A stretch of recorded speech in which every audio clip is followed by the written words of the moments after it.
नमस्कार, आपलं खूप खूप स्वागत आहे आई बाबाच्या स्पेशल रेसिपीमध्ये। आज आम्ही आपल्यासाठी घेऊन आलो झटपट बनणाऱ्या डब्यासाठी 3 वेगवेगळ्या भाज्या। तर चला सुरू करूया। शाळा सुरू झालेल्या असतात आणि मोठी माणसं बाहेर ड्युटीवर जायचे असतात, तेव्हा सकाळी सकाळी भाजीला काय बनवावं हा प्रश्न पडलेला असतो आणि प्रत्येकाच्या आवडीनिवडी वेगवेगळे असतात आणि डब्यात ओली भाजी देता येत नाही। तेव्हा आपण आज बनवणार आहोत 1 कांदा, 1 बटाटा आणि 1 टमाटा यापासून सुकी भाजी बनवून डब्याला देणार आहोत।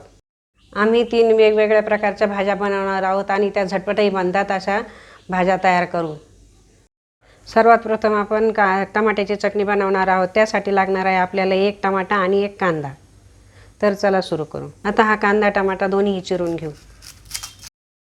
हे दोन्ही आपल्याला चांगले बारीक चिरून घ्यायचे। आपला कांदा आणि टमाटा चिरून झालेला आहे। आता आपण पुढील प्रोसेस सुरू करू। कढईमध्ये आता तेल टाकूया। तेल गरम झाले, यामध्ये आता लसूण टाकू,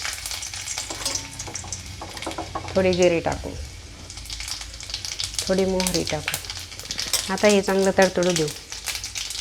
कांदा परतून घेऊ। हा कांदा चांगला लालसर होईपर्यंत आता परतून घेऊया।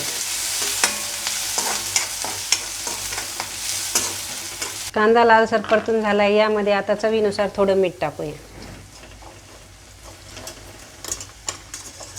थोडी हळद टाकू आणि थोडंसं लाल तिखट टाकूया। आता हे चांगलं फ्राय करून घेऊ। तर आपलं हे मिश्रण आपलं चांगलं फ्राय करून झालेलं आहे। यामध्ये आता चिरलेला टमाटा टाकूया।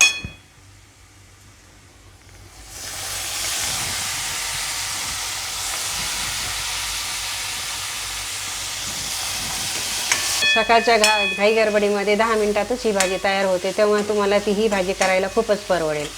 आता आपला टमाटा कांदा चांगला फ्राय करून झालेला आहे। यामध्ये आपण आता थोडीशी कोथिंबीर टाकूया, थोडासा शेंगदाण्याचा कूट टाकू,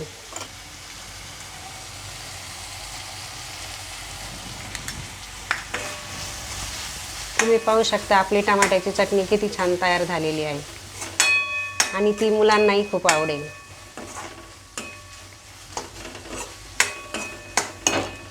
आपली पहिली रेसिपी ही तयार झालेली आहे। आता आपण पुढील रेसिपी तयार करू।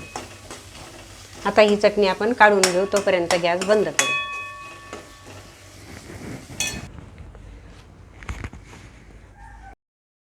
आता आपण ही दुसरी रेसिपी तयार करून घेऊ। त्यासाठी आपल्याला बनवायची आहे कांद्याची चटणी। त्यासाठी आपल्याला लागणार आहे फक्त 1 कांदा, तो आपण आता बारीक चिरून घेऊ।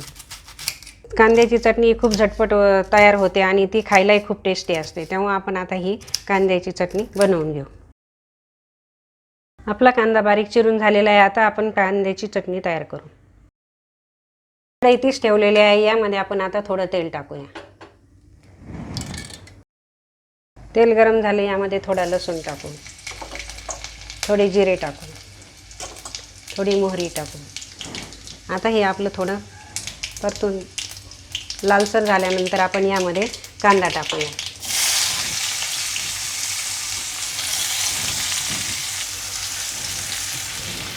आता हा कांदा छानसा लालसर परतून घेऊया।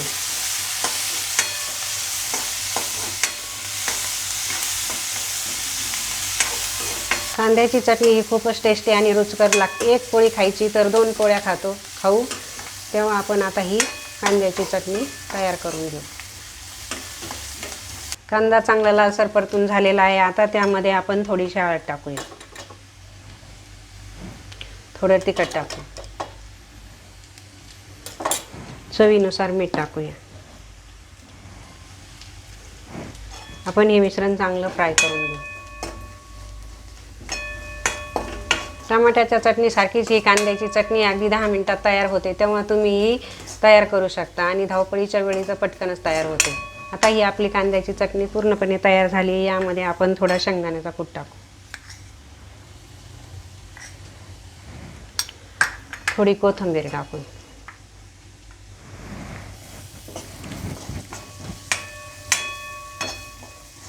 तुम्ही पाहू शकता आपली कांद्याची चटणी किती छान तयार झालेली आहे आणि हिचा सुगंधही सर्वघरभर दरवळत आहे, तेव्हा ही खाणाऱ्यालाही खूप आवडेल आणि करणाऱ्यांनाही। आता ही आपली तयार झालेली चटणी आपण एका वाटीमध्ये काढून घेऊ. तोपर्यंत आपण गॅस बंद करू.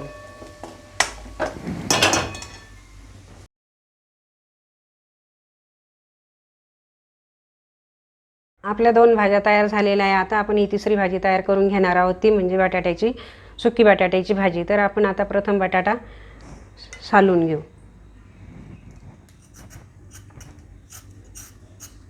बटाटा सालून घेतला की पटकन शिजतो आणि बारीकही चिरून घ्यायचा आहे. बारीक चिरल्यामुळे त्याला पटकन वाफ येते. आता या बटाट्याचे आपण बारीक पातळ काप करून घेऊया. बारीक पातळ काप केले की ती पटकन शिजते. तुम्ही पाहू शकता हे किती पातळ काप आपण करत आहोत. बटाटा आपला चिरून झालेला आहे. आता कांदा चिरून घेऊया. कांदाही आपल्याला बारीक चिरून घ्यायचा आहे. आपला कांदा आणि बटाटा चिरून झालेला आहे. आता आपण याची भाजी बनवून घेऊया. आपण परत तीच कढई वापरणार आहोत. आता यामध्ये आपण थोडं तेल टाकूया. तेल गरम झालं आहे. आता यामध्ये थोडा लसूण टाकू. थोडे जिरे टाकूया. मोहरी टाकू. 2-4 कढीपत्त्याची पानं टाकू. आता यामध्ये चिरलेला कांदा टाकूया.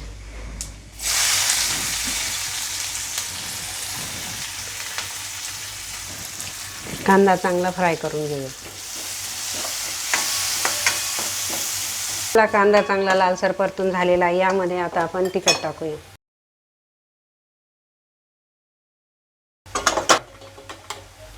थोडी हळद टाकूया. चवीनुसार थोडं मीठ टाकू. हे मिश्रण चांगलं फ्राय करून घेऊ. तर हे मिश्रण आपलं चांगलं फ्राय झालेलं आहे. आपण चिरलेला बटाटा यामध्ये टाकूया.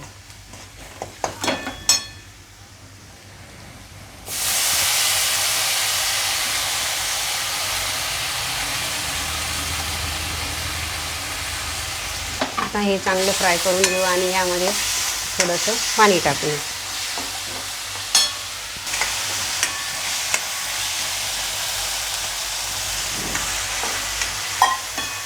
आता याला वाफ येईपर्यंत 5 मिनिट यावर झाकण ठेवू.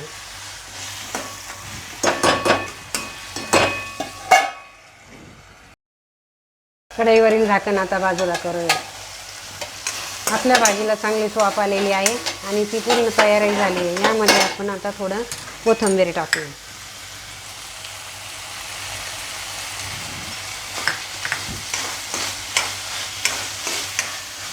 आपली भाजी पूर्णपणे तयार झालेली आहे. आता आपण गॅस बंद करू आणि ही भाजी एका डिशमध्ये काढू.